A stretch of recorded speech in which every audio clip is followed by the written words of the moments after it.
Ẹ káàbọ̀ padà sí orí ìkànnì mi ibi tí mò ń gbé ń ṣàlàyé bó ṣe lè ṣe SSC Mathematics from zero to guru. Nínú fídíò yìí wọ́n máa tẹ̀síwájú nípa indicial equation. Màá sì máa ṣàlàyé síwájú sí i tó bá ní equation in terms of indices tó jẹ́ pé ó le láti ṣe ju tàtẹ̀yìnwá lọ. Ó rí i pé nínú fídíò tìsíwájú mo ṣàlàyé pé láti solve indicial equation kò le rárá, òhun ni pé kó o lo àwọn òfin eléyìí tí mo ti ṣàlàyé sẹ́yìn. But irú àwọn èyí tá a ti ń ṣe tẹ́lẹ̀ ó di pé irú àwọn equation tí ń já sí òhun la mọ̀ sí simple equation tó jẹ́ pé value s kan náà la lè get. But irú èyí tí mo fẹ́ ṣe lónìí òhun náà ni pé kí ni o, eléyìí tí ó mọ lead sí quadratic equation. Má dẹ̀ gbàgbé pé tó bá ní quadratic equation, so òhun náà ni pé quadratic equation ni equation of degree 2. So tó bá dẹ̀ ní equation degree 2 ó mean pé answer mélòó ló ní, root mélòó ló ní, ó ní root méjì. So tó bá ní equation degree n, so root mélòó ló máa ní, ó máa ní n root. Ó yá ẹ jẹ́ ká tẹ̀síwájú gẹ́gẹ́ bí àpẹẹrẹ. Example.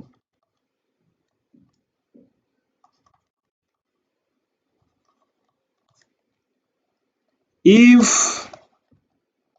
2 raised power 2x minus 4 multiplied by 2 raised power x plus 4 is equal to 0, find the value of x. Ó rí i pé eléyìí kò le láti ṣe rárá, but tó bá wò ó rí i pé n tó ní òhun ni kí ni o, 2 raised power 2x minus 4 2 raised power x plus 4. Sọ mọ̀ pé nínú òfin eléyìí tó lè kọ́kọ́ lò òhun ni pé kí ni, òhun ni pé kó o tiẹ̀ tún eléyìí kọ. Sọ mọ̀ pé a lè sọ pé 2 raised power x is equal to 2 raised power 2 minus 4 2 raised power x plus 4 is equal to 0. Lẹ́yìn rẹ̀ ńkọ́, ó rí i pé ó lè má rọrùn fún ọ láti tẹ̀síwájú. So ohun tó ṣe lẹ́yìn rẹ̀ tó bá wò ó dáadáa ó rí i pé 2 raised power x rèé, 2 raised power x náà rèé. O lè represent 2 raised power x pẹ̀lú p. So tí 2 raised power x tó bá jẹ́ p, ó mean pé eléyìí ó máa fún ọ ní p squared minus, níbi tó bá ti rí 2 raised power x kí ni ó máa jẹ́ o, 4p plus 4 equals to 0. Ó rí i pé ó ti lead sí quadratic equation. So láti ṣe é kò dẹ̀ le rárá, òhun náà ni pé kí ni o, lè lo factor method, o dẹ̀ lè lo quadratic formula. So factor method òhun lèyí tí mo lérò pé yóò rọrùn jù láti tètè ṣe níbí. Òhun náà ni pé ó sọ pé a rẹ̀ jẹ́ 1, b jẹ́ minus 4, c dẹ̀ sì jẹ́ 4. So ó multiply a àti c papọ̀ yóò máa fún ẹ ní 4. Ó wá wò ó pé kí ni nọ́mbà tó jẹ́ pé àwọn nọ́mbà tó mọ multiply papọ̀ tó jẹ́ factor 4,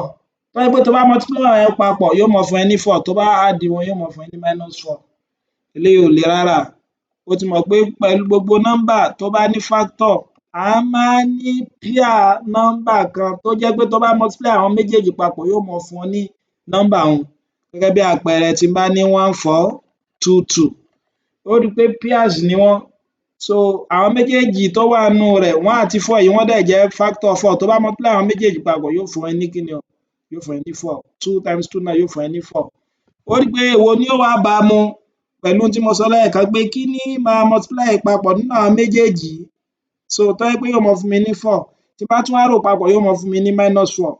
So 1 àti 4 yìí ó lè jẹ́ positive ó sì lè jẹ́ negative o. 2 2 yìí náà lè jẹ́ positive ó lè jẹ́ negative o. Ó rí i pé eléyìí ò bá a mu. Eléyìí tó bá a mu òhun ni 2 2. Tí n bá ní 2 times 2 kí ni yóò máa fún mi 4. So tàbí tí n bá ní minus 2 times minus 2 yóò máa fún mi ní 4. Tí n bá tún rò papọ̀ minus 2 times minus 2 òhun náà ó máa fún mi ní minus 4. Màá wá rọ́pò minus 4 pẹ̀lú minus 2 àti minus 2 níbí, yóò máa fún mi ní p square minus 2p plus 4 equals 0. Ó rí i pé p common, eléyìí ó máa fún mi ní p minus 2, 2 common níbí báyìí, eléyìí náà ó máa fún mi ní p minus 2 is equal to 0. Ó rí i pé p minus 2 is equal to 0. Má dẹ̀ gbàgbé ó máa sọ pé nọ́mbà kan multiplication wọn jẹ́ 0 tó bá jẹ́ pé kí ni, tí ìkan nínú àwọn nọ́mbà méjèèjì ń bá ṣe kí ni o, tó bá jẹ́ 0. Therefore p minus 2 equals 0 or p minus 2 equals 0. so p is equal to 2 twice ó ní pé 2 náà ni p wa so ìgbà tí mo ti wá mọ̀ pé p mi jẹ́ 2 ń wá padà lọ síbi ìbéèrè mi má gbàgbé pé mo ti ní p raised power s jẹ́ kí ni ló jẹ́ kí ni mo pe p raised power s mi 2 raised power s mi mo ló jẹ́ p àbí so nísìnyí báyìí mo dẹ̀ ti mọ p mi kó jẹ́ 2 so ń wá sọ pé when p is equal to 2 that is ibi tí bá ti rí p tẹ́lẹ̀ ń gbé 2 sí yóò máa fún mi 2 raised power s over 2 so àpò ti di simple initial equation báyìí mo lè fi àwọn méjèèjì mo lè fi géra wọn so eléyìí yóò máa kó s is equal to 1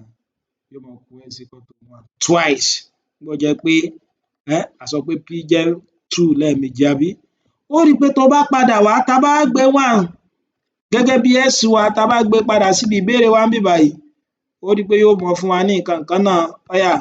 já dánwò ló kù bí ọ̀kẹ́rẹ́ ó rí i pé tó bá fi 1 rẹ kí la ní p wa jẹ́ má bínú s wa ló jẹ́ 1 nọ́mbà òkè ni so s wa ló jẹ́ 1 ó rí i pé tó bá fi 1 síbí báyìí yóò jẹ́ 2 into 2 times 1 minus 4 into 2 raised power 1 plus 4 is equal to 0 so yóò máa fún ẹ ní 2 raised power 2 minus 8 plus 4 2 raised power 2 is 4 plus 4 minus 8 8 minus 8 yóò máa fún mi ní kíni yóò máa fún wa ní 0 ó jẹ́ bó ti ṣe jẹ́ ńbẹ̀ un gẹ́gẹ́ bí àpẹẹrẹ mìíràn jẹ́ n tún fún ọ ní àpẹẹrẹ mìíràn so ká pé mo ní number 2 if find the value of values of x if 3 raised power 2x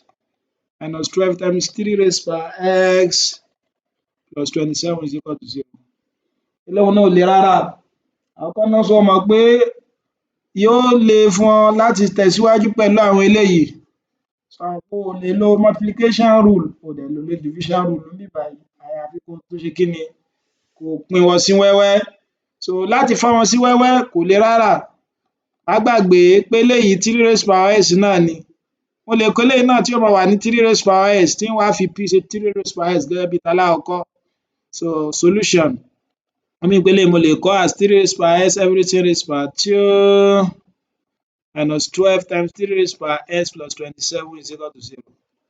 so a ní let p is equal to 3 raised power s ìtumọ̀ ní pé ibi tí n bá ti rí p 3 raised power s tẹ́lẹ̀ kí ni mo fi sí màá mọ fi p sí ǹjẹ́ tí n bá ṣe bẹ́ẹ̀ ó mean pé eléyìí ó jẹ́ p squared àbí minus 12p plus 27 is equal to 0 ó jẹ́ kí ni náà ó tún jẹ́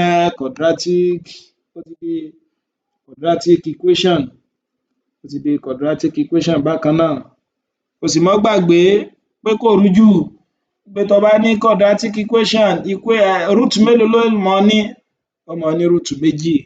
bí equation of order n root náà ni ó mọ̀ ní ó yá o lè lo